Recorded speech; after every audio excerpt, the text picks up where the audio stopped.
63이라는 숫자는 아무 느낌도 들지 않았다.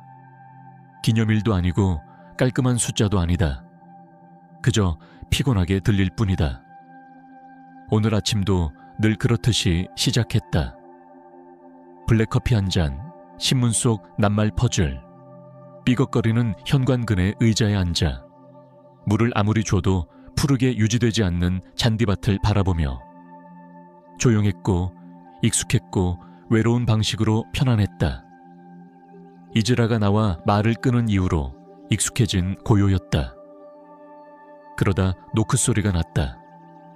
우체국 직원의 성가신 두드림도 쿠폰을 팔러 온 옆집 아이의 두드림도 아니었다. 단 한 번의 노크, 그리고 멀어지는 발걸음 소리. 문을 열자 상자가 있었다. 평범한 갈색 종이로 감싸여 있었고 정성스레 테이프로 봉인되어 있었으며 얇은 파란 리본이 한 번 감겨 있었다. 그 글씨체에는 의심의 여지가 없었다. 3년 동안 본 적 없었지만 눈을 감고도 알아볼 수 있었다. 이즈라의 글씨였다. 설계도처럼 정교하고 불필요한 곡선 하나 없이 항상 파란 잉크로 쓰던.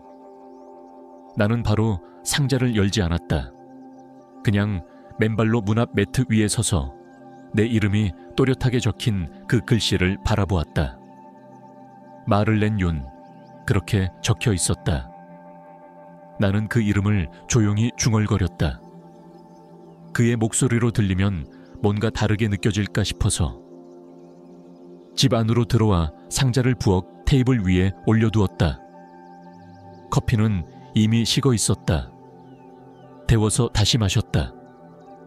그리고 손을 무릎 위에 가지런히 놓고 앉아 있었다.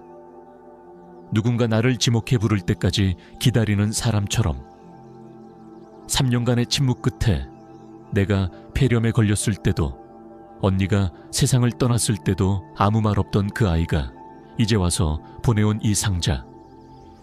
결국 호기심이 이겼다.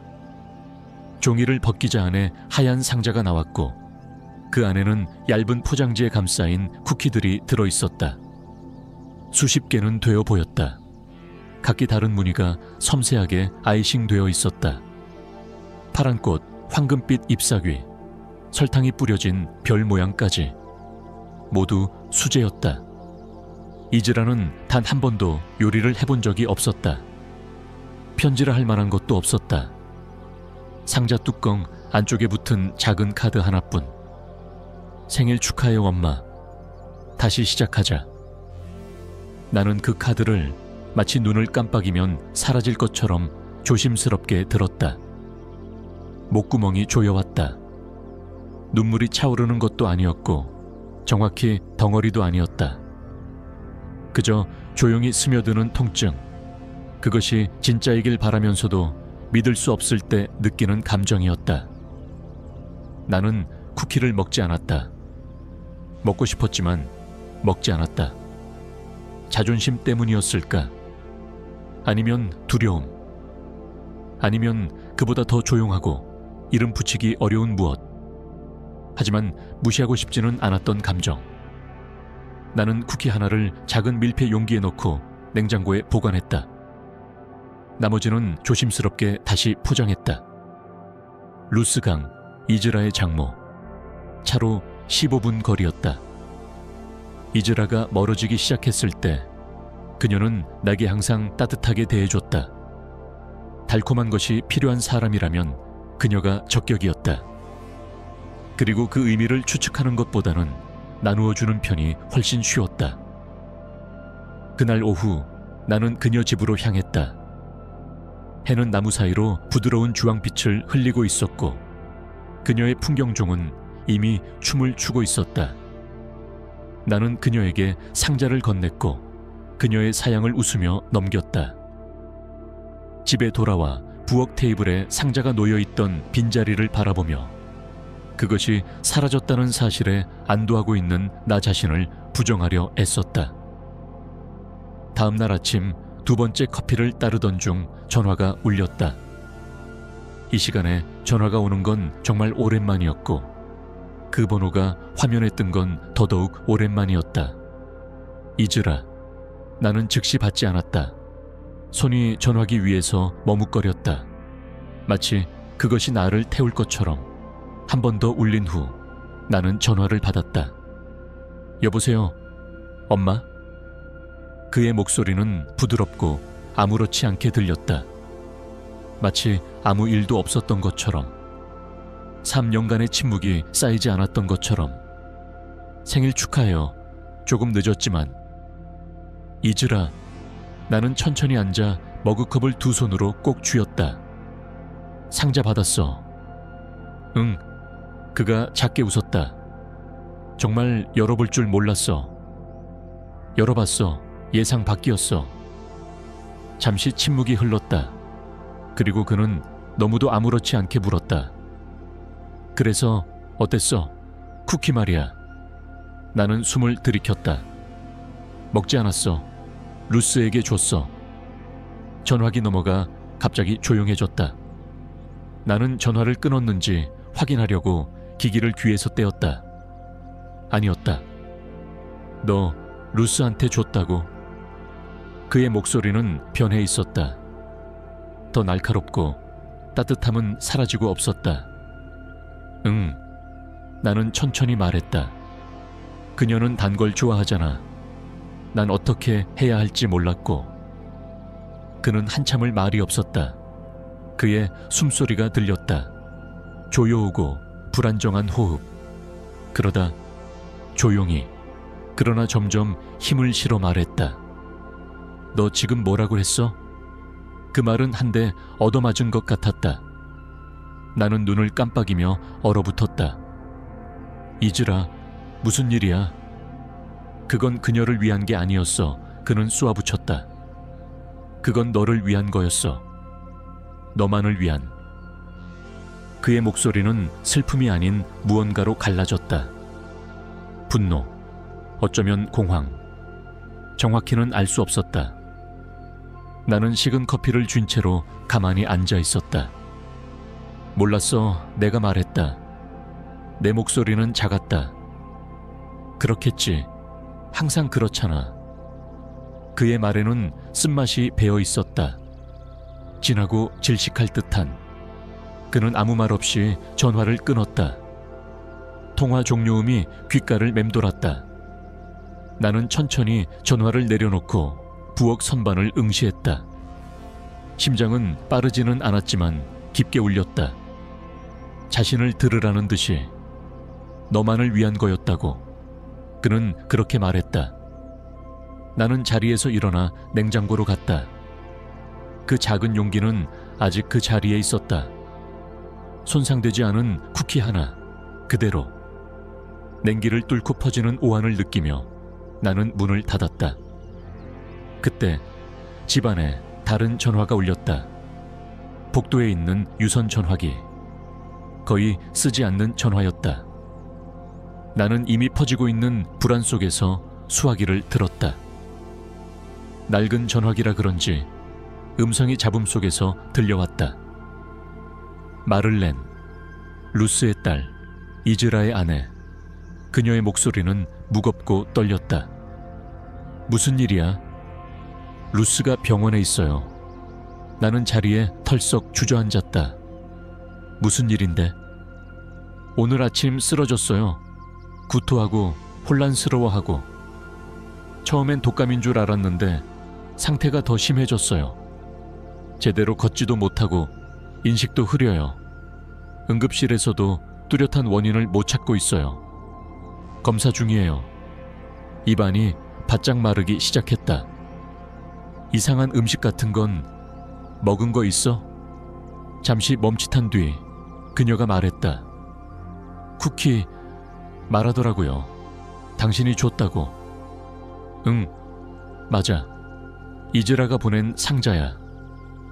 릴라는 아무 말도 하지 않았다. 멀리서 병원 소리가 들려왔다. 모니터 소리, 바닥을 긁는 수레, 구두굽. 그게 그녀를 아프게 했을 수 있다고 생각해? 나는 침을 삼켰다. 모르겠어. 나도 먹진 않았어. 긴 침묵. 마침내 그녀가 말했다. 혹시 생각나는 게 있으면 꼭 알려줘. 응. 나는 속삭였다. 물론이야. 우리는 전화를 끊었다. 나는 흐린 빛으로 가득 찬 거실에 앉아 벽을 바라봤다. 오후의 햇살은 사라졌고 방 안엔 어두운 기운이 감돌았다. 불을 켜지 않았다.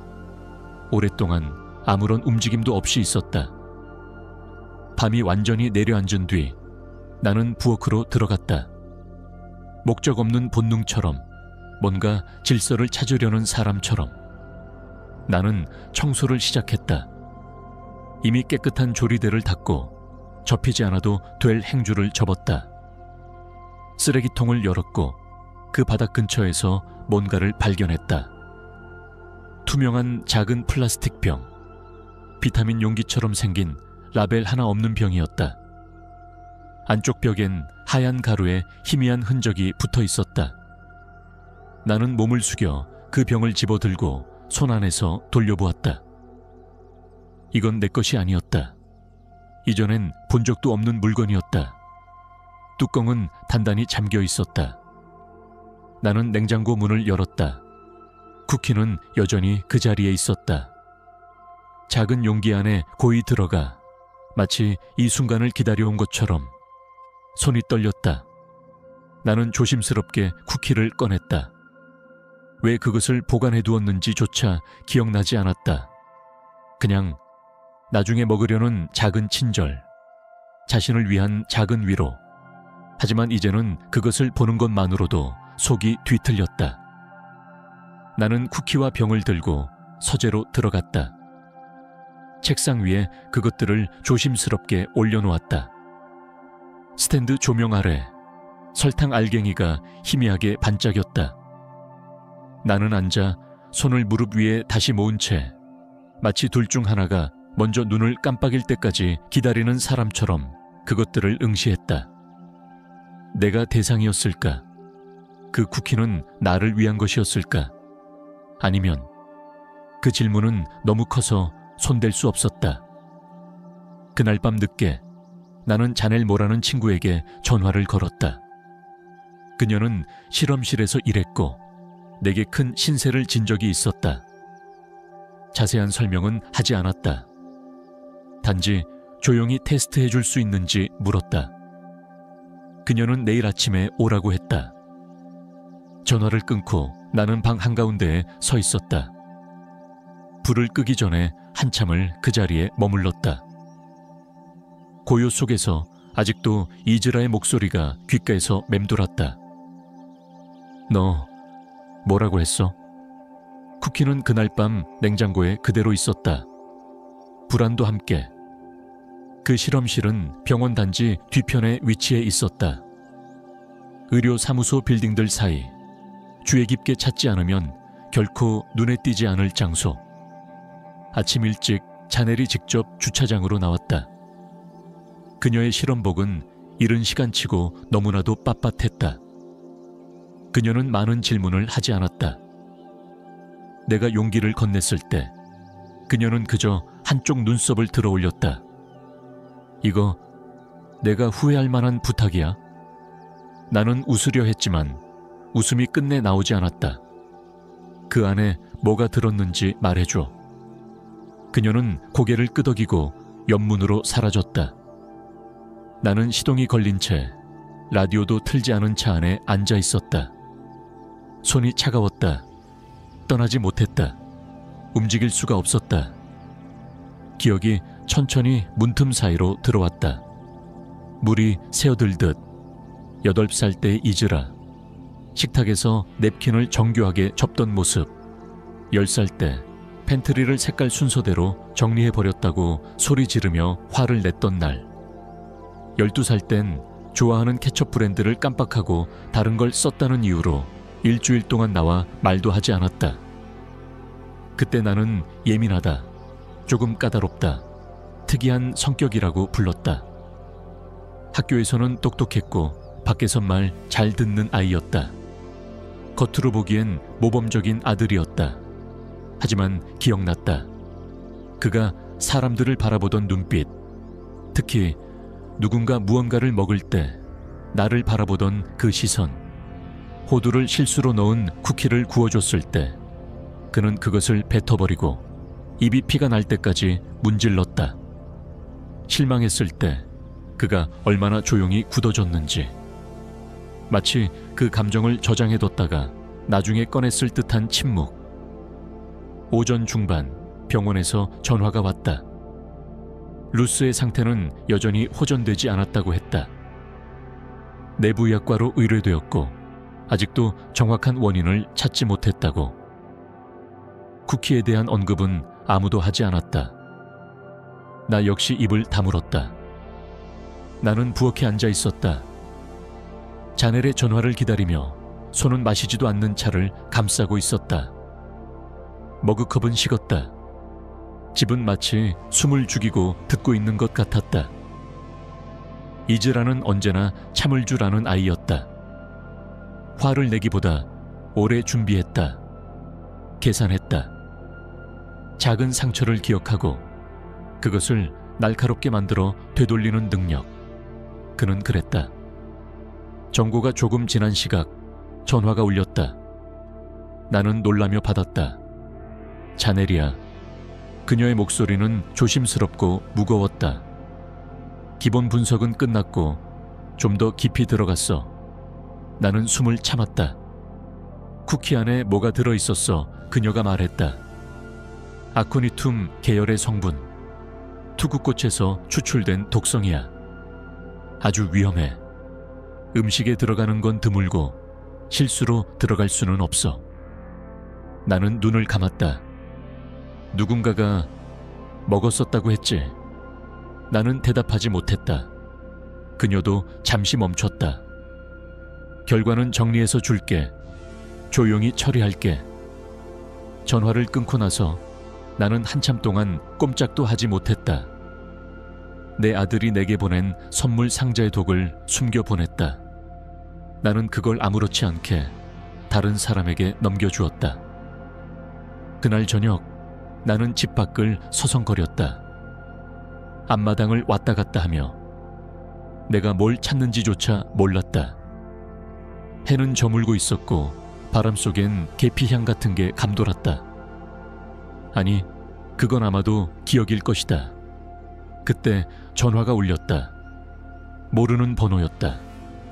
나는 받았다. 낯선 목소리, 침착하고 간결한 목소리가 들렸다. 여기는 탐정 레이저입니다. 마를렌 윤 씨 되시죠? 나는 망설였다. 네. 자넬 모라 박색에서 연락을 받았습니다. 음식에 대한 독성 검사 요청과 결과에 문제가 있으면 경찰에 알려달라는 의뢰가 있었다고 들었습니다. 사실입니까? 나는 아니다 라고 말하고 싶었다. 오해라고 가족을 보호하고 싶었다. 하지만 내 입에선 다른 말이 나왔다. 네, 사실입니다. 그는 잠시 말을 멈췄다. 딱딱하지만 냉정하지는 않은 목소리였다. 결과와 우려사항에 대해 직접 만나 이야기 나눌 수 있을까요? 나는 고개를 끄덕였다. 그 대답은 마치 무언가 돌이킬 수 없는 것에 서명하는 기분이었다. 우리는 경찰서 뒤편에 위치한 작은 사무실에서 만났다. 드라마 같은 장면은 없었다. 레이즈 형사는 생각보다 젊어 보였다. 30대 중반쯤 날카로운 눈빛은 한 곳에 오래 머무르지 않았다. 그는 내게 물 한 잔을 권했지만 나는 고개를 저었다. 손은 계속해서 움직였다. 무의식 중에 챙겨온 손수건을 접었다 펴기를 반복하면서 그는 부드럽게 질문을 시작했다. 이즈라와 연락이 끊긴 지 얼마나 되었는지, 얼마나 자주 대화했는지, 상자를 언제 받았는지, 그 안에 무엇이 들어있었는지, 어떻게 루스강에게 전달되었는지. 나는 감정을 억누르며 가능한 한 정확하게, 차분하게 대답했다. 그는 메모를 하며 조용히 들었다. 끼어들지 않았다. 그 다음에는 더 어려운 질문들이 이어졌다. 아드님이 어머님을 해치려 했다고 믿으시나요? 나는 손을 내려다보았다. 오랫동안 아무 말도 하지 못하다가 겨우 입을 열었다. 믿고 싶지 않아요. 하지만 그 쿠키에는 독이 들어 있었어요. 루스가 만든 것도 아니고 나도 아니에요. 이즈라가 보낸 거예요. 쓰레기통에서 발견한 약병도 내 것이 아니에요. 타이밍도 모든 게 맞물려 있어요. 그는 가볍게 고개를 끄덕였지만 그 눈빛 속에는 조심스러운 회의가 서려 있었다. 증거는 하나뿐이었다. 독이 든 쿠키, 그리고 내 직감. 지문도 없고 목격자도 없으며 자백도 없었다. 그는 몸을 앞으로 기울였다. 쿠키와 병, 증거로 제출하실 의향 있으신가요? 공식 수사로 전환하려면 필요합니다. 나는 망설였다. 이건 배신처럼 느껴졌다. 하지만 잘 알고 있었다. 먼저 선을 넘은 건 그였다. 네, 마침내 나는 입을 열었다. 혹시 그가 예전에도 이런 일을 했거나 앞으로 또 할 가능성이 있다면 모른 척할 수는 없어요. 그는 고개를 끄덕이고 자리에서 일어났다. 이 만남이 끝났다는 신호였다. 물품은 접수하겠습니다. 진행 상황은 알려드릴게요. 상황이 바뀌면 언제든 제게 직접 연락 주세요. 나는 경찰서를 나서며 하늘을 올려다보았다. 어둠이 점점 짙어지고 있었다. 차에 올라타 문을 잠그고 두 손을 운전대 위에 올렸다. 그것은 죄책감이 아니었다. 그보다는 더 오래된, 더 깊은 무언가였다. 어머니라는 존재는 아이가 변했다고 해서 끝나지 않는다는 진실. 도시락을 싸주던 그 손이 이제는 자신의 아이가 누구인지 이해하려 애쓰고 있었다. 그날 밤 나는 잠들지 못했다. 복도 조명을 켜둔 채 소파에서 전화기를 곁에 두고 누워 있었다. 집이 조금만 삐걱여도 몸을 일으켜 귀를 기울였다. 그리고 아침이 오기 전 결심을 내렸다. 그가 자신이 무엇을 체법을 한지 내가 알기 원치 않았다면 좀 더 조심했어야 했다고. 나는 그를 만나러 가기로 했다. 어머니가 아니라 자신을 과소평가한 한 여자로서. 그리고 녹음기를 가져갈 것이다. 이즈라는 문을 열며 굳은 미소를 지었다. 눈빛까지 닿지 않는 그 미소. 그는 기억보다 더 마르고 뭔가 안쪽부터 조금씩 비워진 듯한 모습이었다.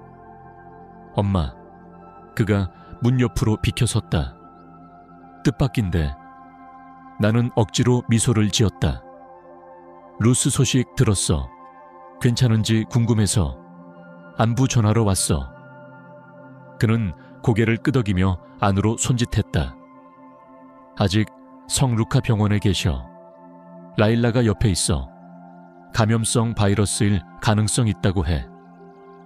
나는 믿는 척 고개를 끄덕였다. 내 코트 주머니 속 전화기는 이미 녹음을 시작하고 있었다. 그의 부엌은 언제나처럼 완벽하게 정리되어 있었다. 칼꽂이의 각도조차 완벽했다. 나는 가볍게 말을 꺼냈다. 그날 통화에서 얘기를 많이 못했지. 쿠키, 정말 정성스럽더라. 이즈라는 눈썹을 살짝 치켜 올렸다. 그래? 나는 그의 얼굴을 바라보았다. 사실 먹진 않았어. 루스가 아주 기뻐했어. 별 모양 쿠키가 가장 마음에 들었다고 하더라. 그때였다. 그 눈빛의 흔들림. 아주 짧은 순간이었지만 확실히 있었다. 그는 잠시 눈을 가늘게 뜨더니 부드럽게 말했다. 루스가 별 모양을 골랐구나. 나는 그 말에 가만히 주시했다. 나는 그 쿠키가 어떤 모양이었는지 말하지 않았다. 그저 루스가 좋아했다고만 했을 뿐이다. 응, 나는 천천히 말했다. 그렇게 말했어. 그는 싱크대로 가더니 필요 없는 컵을 헹구며 말했다. 그 여자는 항상 예쁜 것만 찾았지. 겉모습이 전부라고 생각했던 사람이야. 나는 그를 바라보며 말했다. 베이킹은 언제부터 시작했니? 그는 웃었다. 하지만 웃음은 어딘가 삐걱거렸다.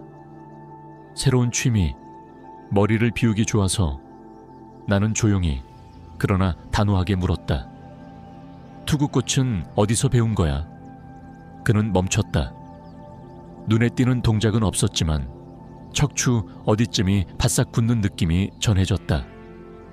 반응을 계산하는 듯한 정적. 무슨 말인지 모르겠는데. 그의 말은 너무 빨랐다. 자넬은 알아. 분석했거든. 쿠키에서 검출됐어. 잊으라. 그는 손에 들고 있던 유리컵을 조심스레 내려놓으며 말했다. 지금 뭐 하려는지 모르겠지만 그런 식의 근거 없는 고발은 좋지 않아.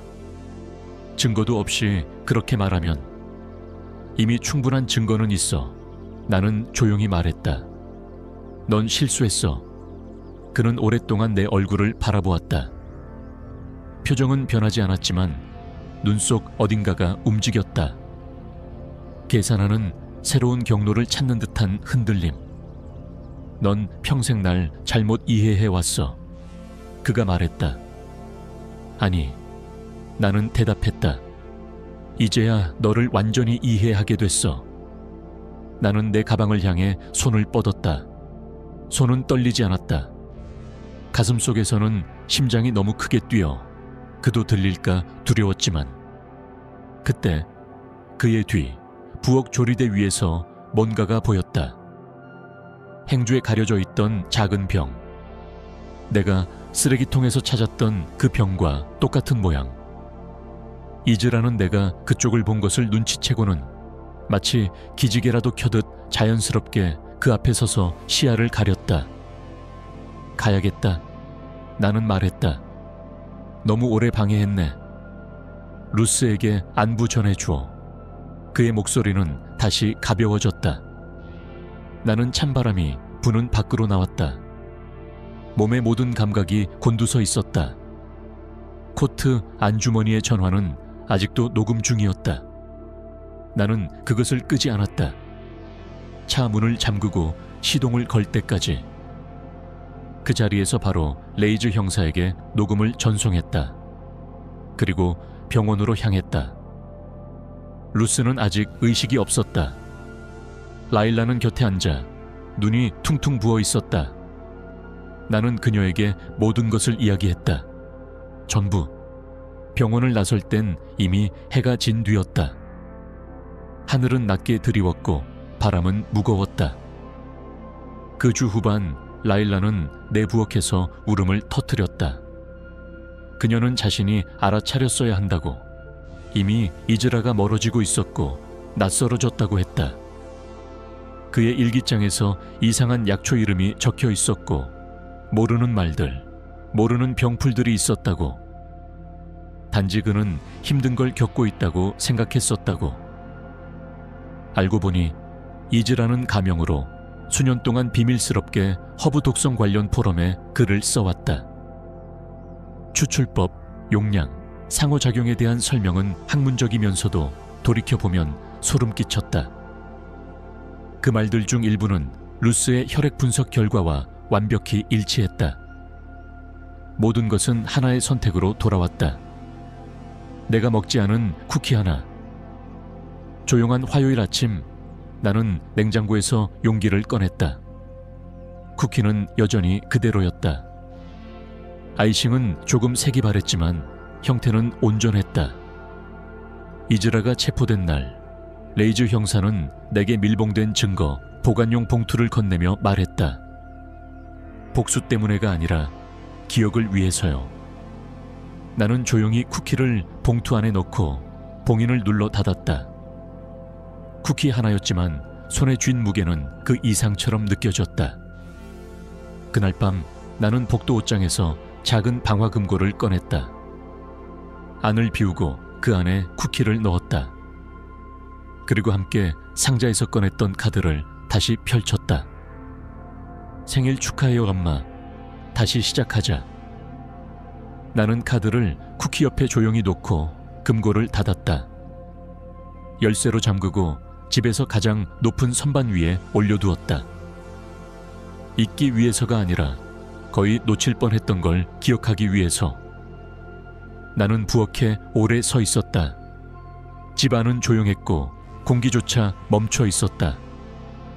그 뒤로 조명을 끄고 천천히 복도를 걸어 나왔다. 내가 다시 안심해도 되는 걸까? 아니면 처음부터 한 번도 안전했던 적이 없었던 걸까?